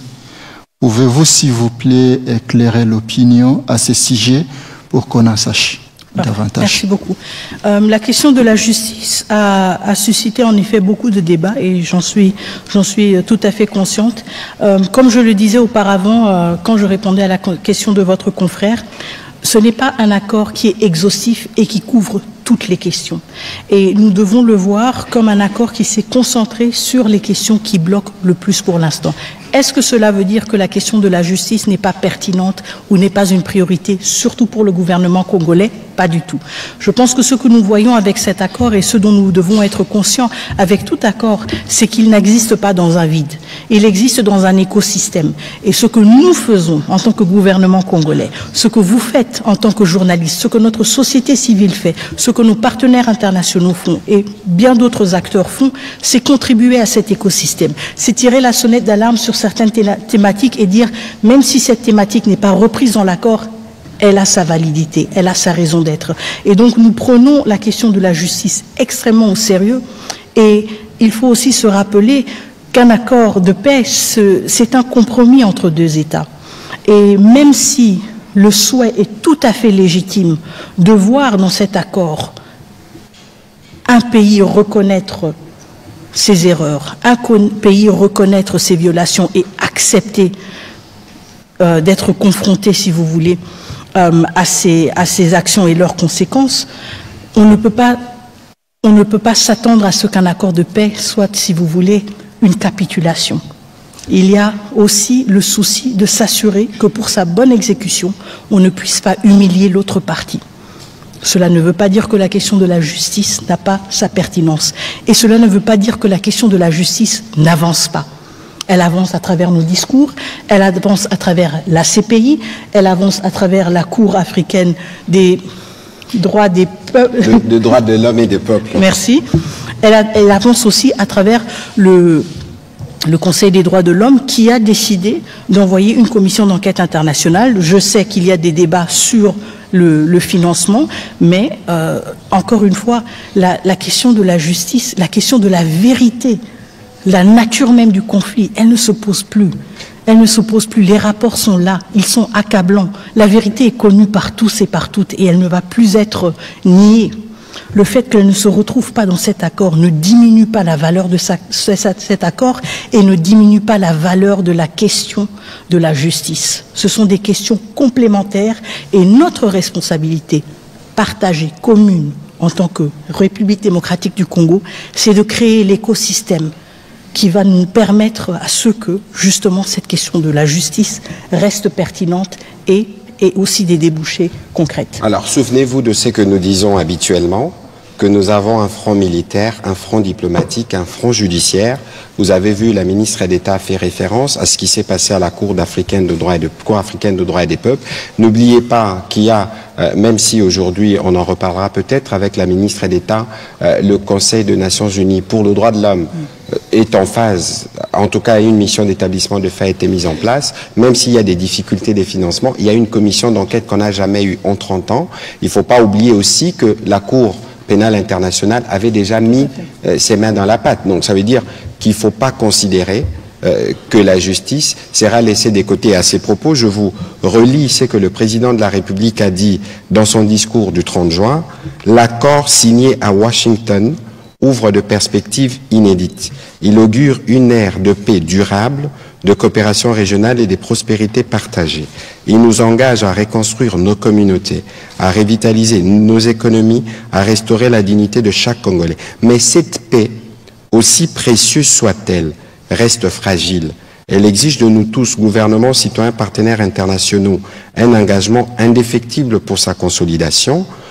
Nous continuerons à exiger que justice soit rendue aux victimes et que les responsables des atrocités répondent de leurs actes. C'est le président de la République qui l'a dit dans son discours du 30 juin. C'est illustratif justement de notre engagement du point de vue du front judiciaire Parce que sans justice, on n'aura pas des garanties de non-répétition de ce que nous déplorons depuis 30 ans. On va prendre les questions de M. Israël Mutombo. Et puis ce sera Mme Alexandra Branjean de RFI. Merci pour la parole. Est-ce que Madame parle lingala ou on reste en français? Malheureusement, aujourd'hui, les questions se poseront en français. Je répondrai évidemment de questions en lingala. Sur on votre reste plateau, en français, il n'y a pas de souci. Voilà. Alors, je suis curieux, je reviens par rapport à la question des FDLR. Je veux savoir la neutralisation des FDLR et les désengagements des troupes rwandaises. Ce seront concomitamment, où il faut d'abord finir avec la neutralisation des FDLR avant et le début du retrait des troupes rwandaises. Ça, c'est la première question. La deuxième, pourquoi avoir quitté le cadre multilatéral pour une démarche bilatérale dès lors que plusieurs pays interviennent dans la crise sécuritaire en République démocratique du Congo? Et puis pour terminer, pourquoi avoir quitté les cadres multilatéraux? Quel cadre multilatéral la ministre d'État demande? Pour avoir un peu plus de précision sur votre question. Ça dit bien avant, il y a eu EAC SADC. Exactement. Évidemment. Parce qu'avant ça, il y avait loin. Exactement. Alors pour terminer, j'aurais bien voulu qu'on lise dans l'accord le point 6. C'est de là que je ressors ma question. Le point 6, alinéa 1, intégration bilatérale. Intégration bilatérale. Dans le cadre, le parti lance et barre ou élargisse la coopération sur des priorités communes, telles que la gestion des parcs nationaux, le développement hydroélectrique, les dérisquages des chaînes d'approvisionnement en minerais, la gestion conjointe des ressources dans le lac Kivu et des chaînes de valeurs minières transparentes et formalisées de bout en bout, de la mine au métal transformé qui relie les deux pays en partenariat, le cas échéant avec le gouvernement et investisseurs des États-Unis. Par rapport à ça, je voudrais d'abord comprendre l'esprit de ce point, mais aussi la gestion conjointe sur les domaines miniers pour arriver à certifier nos matières minières. Était-il impérieux d'associer le Rwanda? Pardon? Encore plus fort. Je disais, la question, celle qui est liée à la gestion conjointe sur les domaines miniers, pour arriver à certifier nos matières minières, était-il impérieux d'associer le Rwanda? J'ai pris la question par rapport à l'article, le point 6, premier alinéa, que je viens de lire tout à l'heure. Voilà. Merci. Donc, 3 questions. La première question sur la concomitance FDLR, retrait de mesures de défense. La deuxième question sur le processus bilatéral. La troisième sur le cas d'intégration économique. Allez-y, Mineta. Merci beaucoup. Donc, la question de la concomitance, encore une fois, j'ai essayé d'expliquer auparavant que le CONOPS reconnaît les préoccupations sécuritaires des deux pays et les traite justement de manière égale. C'est pour cela qu'il y a cette question cet aspect de concomitance. On ne peut pas parler, si vous voulez, d'une neutralisation des FDLR et ensuite d'un désengagement des forces. C'est comme pour dire qu'une question est plus importante que l'autre. C'est pour cela que cet aspect d'une concomitance est repris dans le CONOPS. Évidemment, la réalité est aussi... Concomitance en français facile. Concomitance, c'est en même temps. En même temps, on a le CONOPS est divisé en 3 phases. Chaque phase a 30 jours. Dans ces phases de 30 jours, on regarde côté FDLR, qu'est-ce qu'on va faire? Côté RDF ou côté forces armées rwandaises qui doivent se désengager, qu'est-ce qu'on va faire concrètement? Et là, maintenant, nos experts militaires et des renseignements se sont assis pour dire, bon, si on est dans une première phase, quelles sont les choses qu'on devra faire? D'abord, identifier des deux côtés, quel est l'effectif, quel est le point de départ. Ensuite, engager, par exemple, du côté des FDLR, des sensibilisations pour dire ceux qui veulent, s'il vous plaît, rentrez chez vous, ça va nous faciliter la tâche. Du côté du désengagement des forces, qu'est-ce que cela veut dire concrètement? Quel est le dispositif en place? Quel est l'effectif? Et ensuite, on avance de manière graduelle. Maintenant, la réalité du terrain est aussi qu'on doit s'adapter à certaines réalités contextuelles. Ça veut dire, par exemple, quand on se projette dans une logique actuelle, parce que le CONOPS a été rédigé en octobre, et la situation a changé entre maintenant et octobre, on ne peut pas penser, par exemple, à une neutralisation, des FDLR sans une présence des forces armées congolaises dans les zones où ils opèrent. Et donc, on ne peut pas penser à une neutralisation des FDLR sans un désengagement des forces armées rwandaises. Et donc, c'est justement là où nos experts militaires travaillent ensemble pour dire, si on veut atteindre tel objectif, eh bien, on doit être conscient que l'autre partie doit avancer sur certains points. Et c'est ça l'esprit de la concomitance, ou l'esprit du fait que tout se passe en même temps. Voilà. On ne peut pas dire qu'on a un problème des FDLR si nous ne contrôlons pas les zones où elles sont supposées être opérationnelles. On ne peut pas dire non plus qu'on a un problème d'un désengagement des forces si nous ne sommes pas présents pour attester et confirmer le départ de ces forces. Et donc, évidemment, entre octobre et juillet 2024 et juillet 2025, il y a eu certains changements contextuels et on devra ajuster. Mais l'esprit reste le même. L'esprit reste le même. On respecte votre préoccupation, c'est les FDLR, pas de problème, on va s'en occuper. Mais vous respectez aussi la nôtre. Et c'est que vos militaires n'ont rien perdu chez nous, bye bye. Et donc c'est ça l'esprit de la concomitance. Les deux parties doivent reconnaître la validité de leurs préoccupations sécuritaires. Est-ce qu'on peut estimer le retour de la paix? Pour quand est-ce qu'on peut estimer le retour de la paix? Bon, vous savez, si j'avais cette réponse, vraiment, je vous la donnerai évidemment, mais je la donnerai tout d'abord aux populations à l'Est, parce que ce sont elles qui sont les plus affectées. C'est une question à $1 million de dollars. Je n'ai pas la réponse à quand est-ce qu'on peut estimer le retour de la paix. Ce que moi je peux vous dire, c'est que du côté de la République démocratique du Congo, à travers la signature de cet accord, à travers tous les actes politiques que nous posons, à travers notre mobilisation, nous sommes déterminés à œuvrer pour un retour de la paix dans les plus brefs délais. Maintenant, la responsabilité, c'est une responsabilité partagée. Voilà, la question sur les multilatérales. Oui, la question sur le multilatéral. Donc, pourquoi est-ce qu'on n'a pas continué dans le cadre SADC-EAC?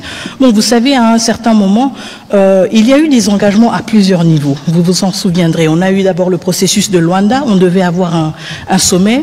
Et le président Kagame n'y a pas participé. On a eu ensuite plusieurs tentatives au niveau de la sous-région de trouver une solution. Il y a eu plusieurs accords qui ont été signés, plusieurs décisions, mais il n'y a pas eu de matérialisation. Et donc la raison pour laquelle ces cadres multilatéraux n'ont pas continué à être exploités, c'est parce qu'ils n'ont pas fourni de résultats. Et parce qu'on n'a pas le luxe de dire on va juste attendre jusqu'à ce qu'un bon jour on ait un résultat. Nous sommes le pays agressé, nous sommes le pays occupé, nos populations souffrent, nous n'avons pas le luxe du temps et de dire bon, on va maintenant gérer les égos des uns et des autres. Nous voulons des résultats et nous les voulons rapidement. Et nous les obtenons là où nous pouvons les obtenir. Et je pense que cet accord en est la preuve. La troisième question, alors c'était sur le point 6 justement. Et donc, sur s'il était nécessaire d'avoir le Rwanda associé dans la question de la certification. Soit associé. Oui, dans la certification. Donc, en fait, ce volet, c'est un accord quand même structurant de l'accord. C'est un aspect structurant de l'accord. Il propose transformer les questions sur lesquelles nous avons souvent eu des conflits en zone de coopération. Et donc l'idée, c'est justement d'aller d'un contexte dans lequel on s'accuse mutuellement vers un contexte justement où il y a plus de transparence et plus de visibilité. Quand il s'agit de la certification, il ne s'agit pas que du fait que le Rwanda va maintenant certifier nos minerais ou que nous allons certifier les minerais rwandais. On s'appuie sur les mécanismes qui existent, sur les mécanismes par exemple de la CIRGL pour dire justement si nous voulons que la question des ressources naturelles ne soit plus une question épineuse, si nous voulons aller au-delà des accusations mutuelles des uns et des autres, vous avez pris les nôtres, vous les vendez comme les vôtres, etc., nous devons renforcer cet aspect-là des mécanismes qui existent déjà au niveau de la région, à savoir les mécanismes aussi de certification. Et ça veut dire que Forcément, nous devons travailler ensemble avec le Rwanda, tout comme nous devons travailler avec d'autres pays de la région. Quand vous regardez la CIRGL, elle ne se limite pas au Rwanda et à la RDC, mais elle a justement le mécanisme qui est le plus utile, si vous voulez, et le plus probant pour cette question de certification et sur lequel je pense que nous allons devoir nous appuyer. Et donc pas exclusivement RDC-Rwanda, mais justement dans un caractère régional qui va bien au-delà. La question, c'est qu'ici, il s'agit d'un accord entre les deux pays. C'est pour cela qu'on parle explicitement des deux pays. Alors, je vais être plus concret sur cette question pour éviter justement toute ambiguïté. Le lac Kivu, nous avons le gaz dans le lac. Le lac qu'on les partage. Comment voulez-vous que sur la gestion du gaz qu'il y a dans le lac, un peu comme on a les pétroles dans les Graben albertines avec l'Ouganda, qu'il n'y ait pas des interactions? Première question, premier exemple. Deuxième exemple, le massif du Virunga, le parc de Virunga. C'est les mêmes massifs. Évidemment, il est plus grand, plus important à RDC et plus petit au Rwanda. On a des familles des gorilles qui vivent comme des humains. Lorsqu'il y a de coups de feu, ils se déplacent. Ils traversent dans les mêmes massifs pour se retrouver. Donc, vous voyez que c'est les questions qui ont été abordées ici, c'est des questions qui nous lient. Nous connaissons tous les motivations de la guerre. Vous avez vu qu'on a sanctionné la raffinerie de Gasabo au Rwanda par l'Union européenne parce qu'elle raffine de l'or qu'il n'y a pas chez eux. Et donc ici, il faut s'assurer que nous avons pris toutes les précautions qu'il faut. Souvenez-vous de ce que la Mineta a dit précédemment ici. Nous sortons de 30 ans des conflits. Nous avons de millions de morts. Et donc, même si nous devons nous engager dans le cadre d'un partenariat économique, cela ne peut jamais se faire sans tenir compte de tout ceci. Et donc, Israël Mutombo, soyez bien apaisés sur le sujet. Ce qui a été abordé ici, c'est des choses qui sont vécues au quotidien et pour lequel nous, comme République démocratique du Congo, dans le cadre d'une paix restaurée, on ne peut que voir comment mieux faire. On a parlé d'électricité aujourd'hui, même aujourd'hui, Sénélac. Je vous ai donné l'exemple du Sénélac, du courant qui est produit Ruzizi en RDC, mais qui est donné au Rwanda et au Burundi dans le cadre d'un projet d'intégration qui a été mené par la CEPGL. Donc ici, il faut bien lire ce qui a été dit et le garder dans le contexte précis parce que vous avez des exemples des réalités qui sont déjà vécues sur terrain. On va prendre la prochaine question aussi. Comment nous sommes arrivés à signer l'accord avec le Rwanda alors que la démarche était celle de rechercher la sécurisation? Je crois que ici, Israël, on ne va pas refaire l'émission. La Mineta a dit c'est un accord de paix. On a signé un accord de paix. Dans cet accord, on a énoncé des principes, notamment le principe de l'intégration économique. Et dans les principes d'intégration économique, on a parlé d'une intégration régionale, on a parlé de ce qui est bilatéral en partant de l'existant.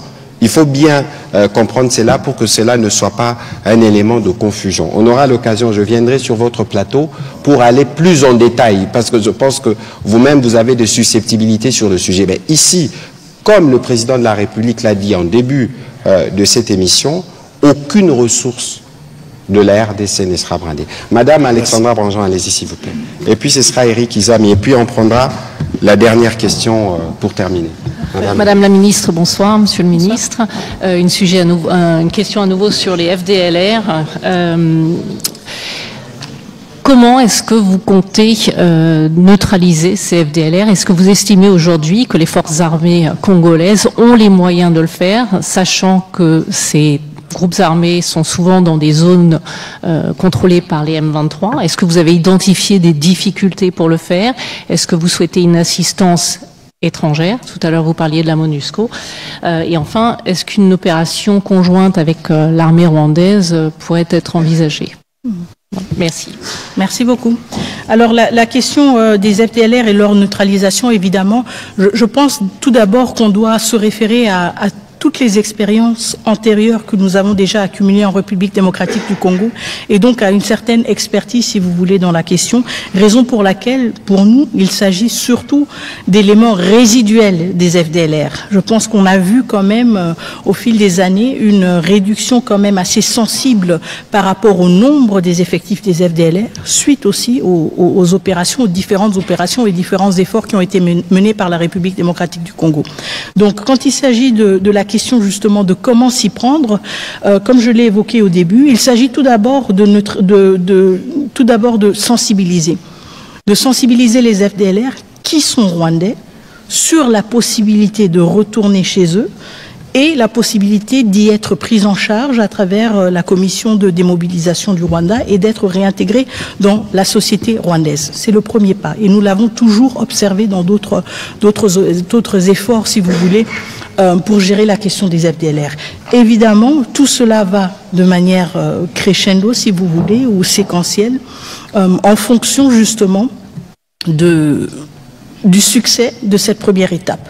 Si nous voyons que c'est une étape qui a beaucoup de succès et qu'il ne s'agit que plus que des poches de résistance, évidemment, encore une fois, avec plus d'insistance, on va essayer de motiver les FDLR à retourner chez eux et ceux qui ne voudront pas se rendre, évidemment, feront face à des opérations militaires. Chose que nous avons déjà eue en République démocratique du Congo, encore une fois, dans des formats différents et à chaque fois adaptés, si vous voulez.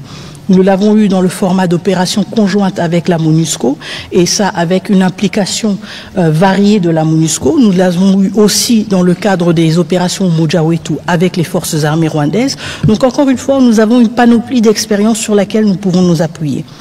La question de la capacité des forces armées congolaises à faire face à la présence des FDLR. Bon, déjà, elle ne relève pas de mon domaine, mais je peux vous assurer que la défense, pendant ces derniers mois et pendant ces dernières années, s'est justement concentrée sur son efficacité et sur justement le besoin d'être plus performante. Et donc, je peux très bien m'imaginer que dans ce cadre d'opération aussi stratégique, d'une portée si importante pour la République, que nous n'allons pas avoir de doute sur la performance, la capacité de performance de nos forces armées. Maintenant, la question sur la possibilité d'opérations conjointes entre la République démocratique du Congo et les forces armées rwandaises, cette question n'a pas été évoquée et elle n'est pas encore sous examen ou elle n'est pas prévue d'être examinée, en tout cas dans les jours à venir. Nous nous concentrons sur nos propres capacités, nous nous concentrons sur nos propres capacités à être à la hauteur de ce défi et sur notre détermination aux besoins associés des partenaires internationaux comme peut-être la MONUSCO si le besoin est ressenti et évidemment en coordination avec ces acteurs. Mais pour l'instant, il n'y a pas de plan quelconque de le faire conjointement avec les forces armées rwandaises. Je pense que pour l'instant, on se concentre plutôt sur leur départ définitif. Merci, bien dit. Éric Izami. Merci de la parole. Je voudrais globalement féliciter votre activisme dans votre gouvernement pour rechercher la paix, parce que la paix est essentielle.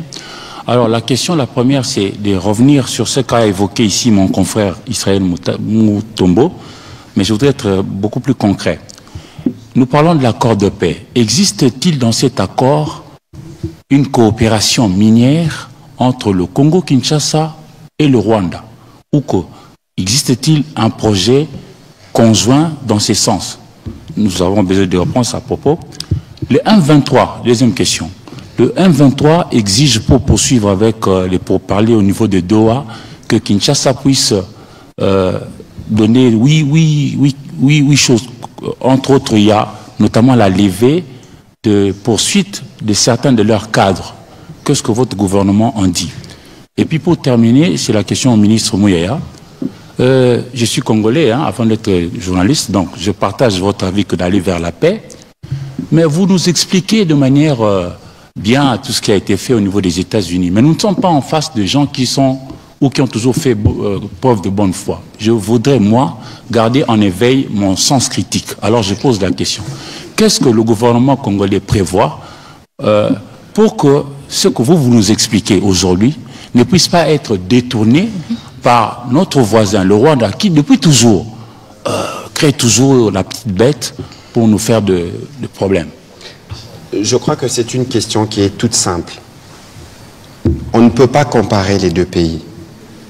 Parce qu'ici, nous avons une opinion qui s'exprime dans sa diversité, dans sa pluralité, y compris sur des sujets où les gens n'ont pas toujours l'expertise qu'il faut.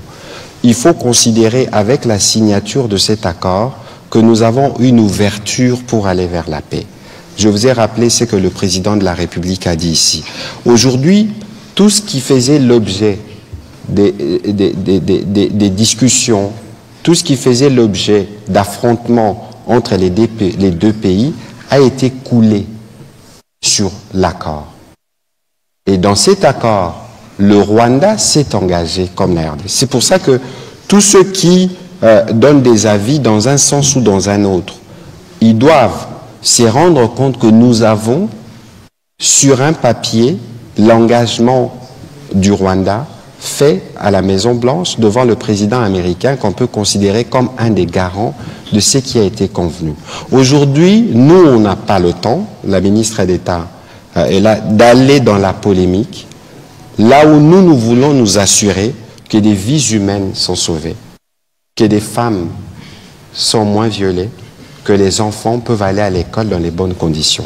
Et cet accord ouvre cette voie. Et donc, il faut considérer que nous tous, un peu dans l'esprit de l'appel qui a été lancé le 25 avril, qui est évoqué dans les préambules de l'accord, nous tous, nous devons contribuer où nous sommes pour aller vers la paix. Donc, on va quitter le terrain de la polémique qui ne construit pas et on va nous tous nous assurer que le Rwanda qui s'est engagé dans cet accord doit, pour sa part, y contribuer autant que nous allons le faire. C'est à ces prix qu'on va montrer le caractère républicain et notre envie de parvenir à une paix dans la région.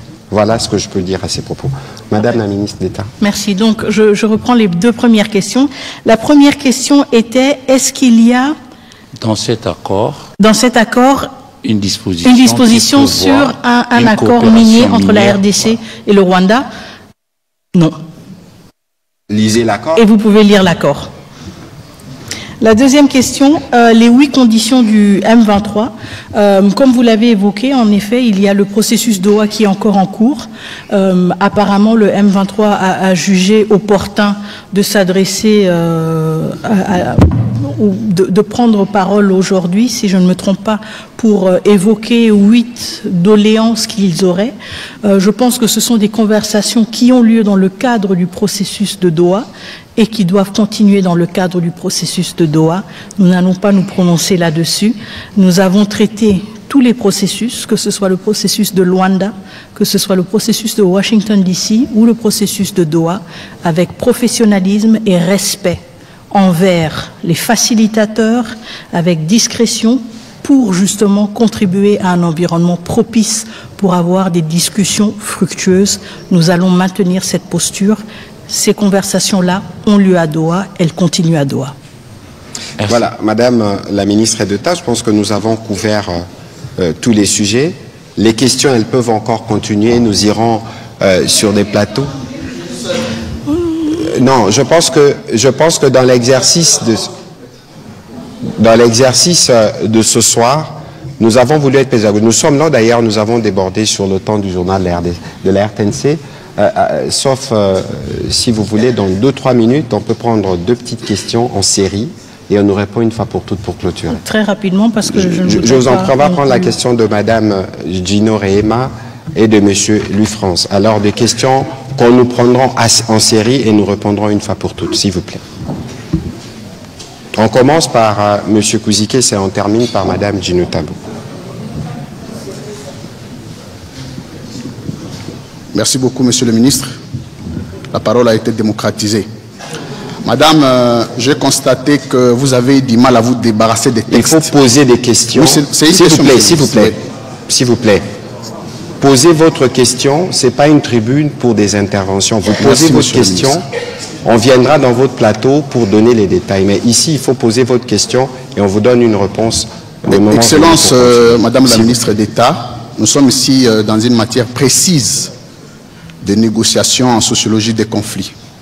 Ça signifie que pour que nous tombions dans un consensus, il faut que chacune des parties perde une chose et gagne une autre.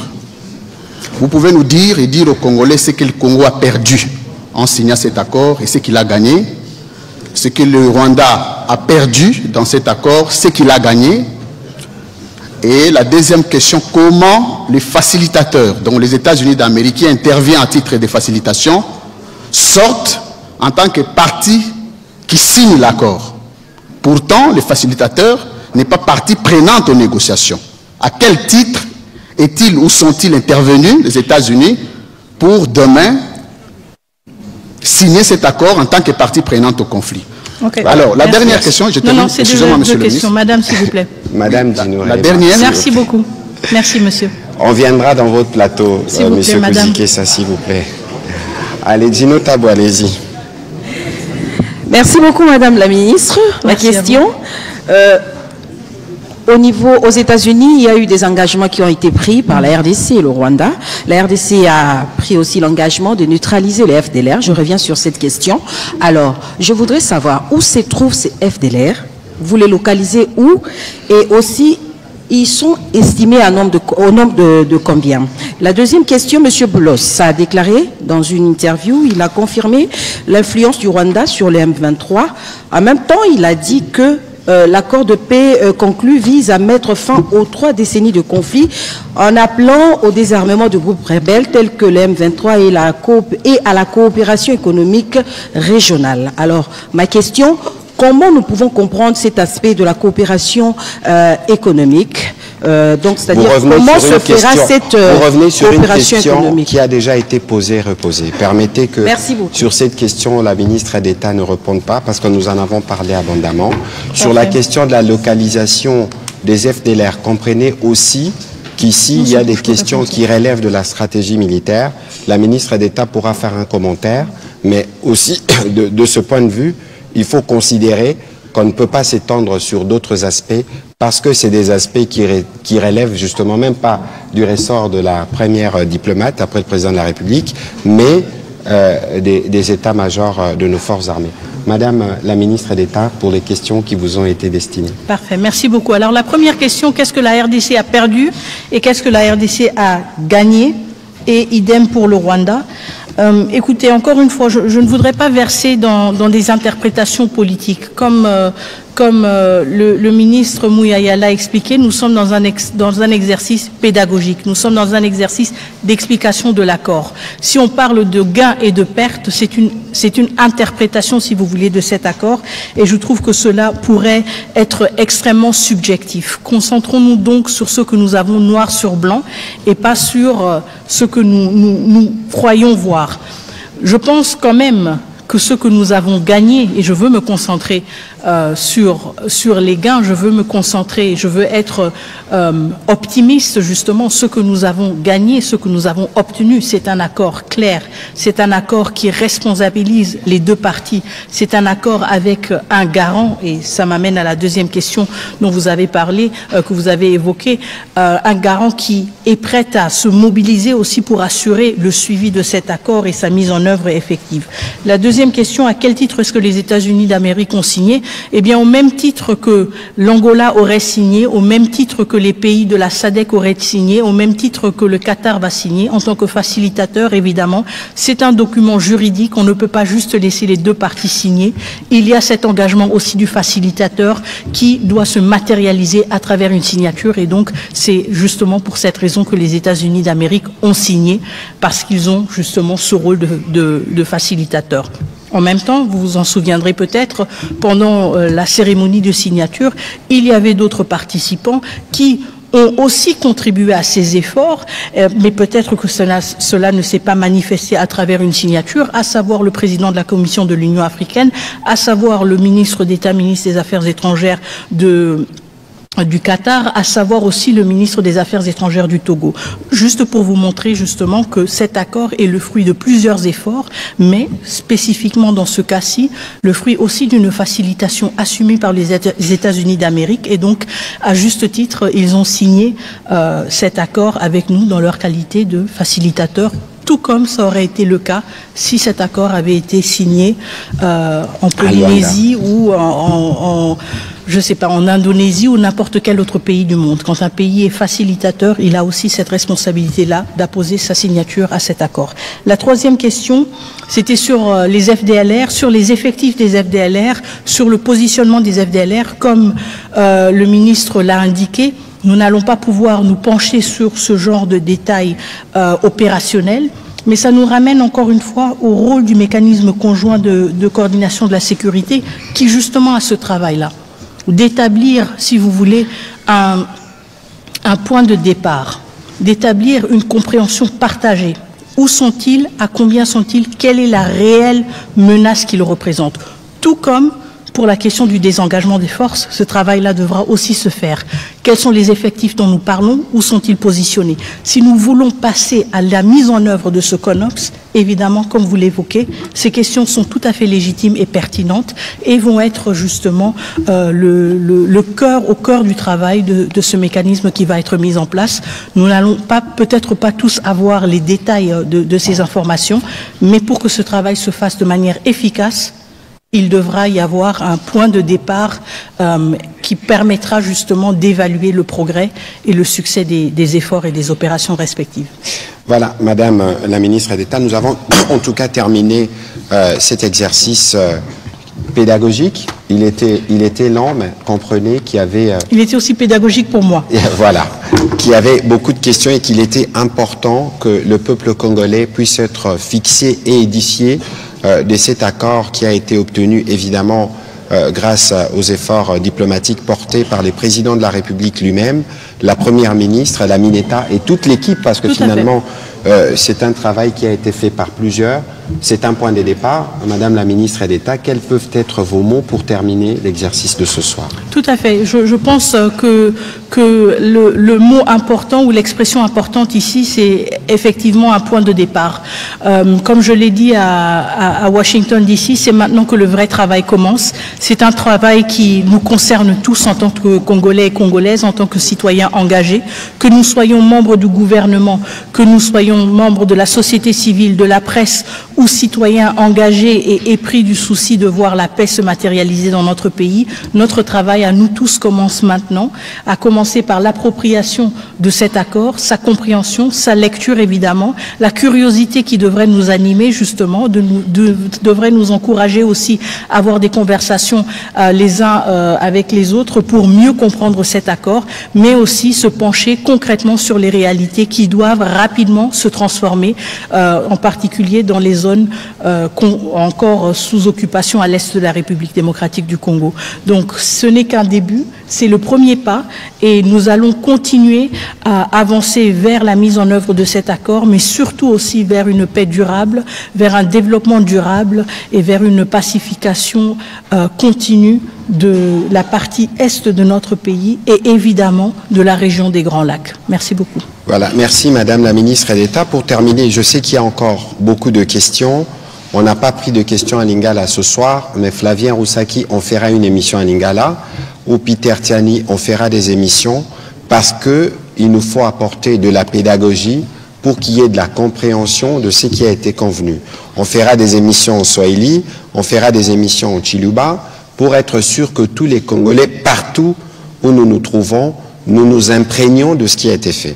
Nous pouvons comprendre que nous sommes dans un contexte pluriel, nous sommes dans un contexte où tout le monde a ses opinions, mais dans ce qui a été fait pour l'aboutissement de cet accord qui n'est qu'une ouverture vers la paix, beaucoup de sacrifices ont été consentis et comme on l'a dit et répété, aucun intérêt de la République n'a été bradé. On a parlé du Rwanda, on connaît les dénis du Rwanda sur son rôle à RDC, mais nous avons été avec eux à table, on a signé. Il n'y a pas meilleure preuve que c'est l'autre partie en conflit.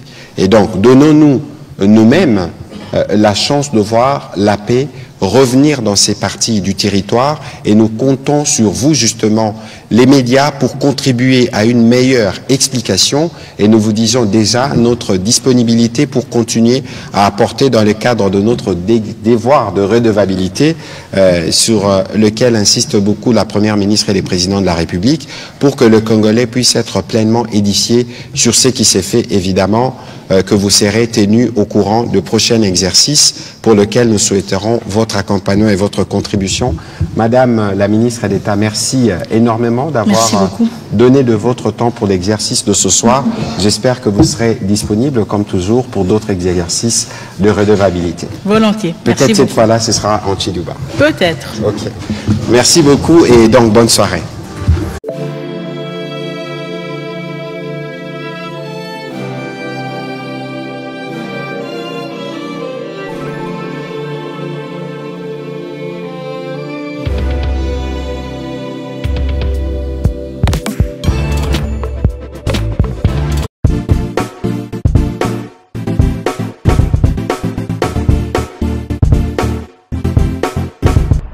Mettre sur pied et mettre dans un état de droit et une justice indépendante. Seigneur, nous sommes fatigués des voleurs. Nous sommes fatigués de ceux qui s'enrichissent. Nous sommes fatigués de ceux qui ne voient que leurs intérêts.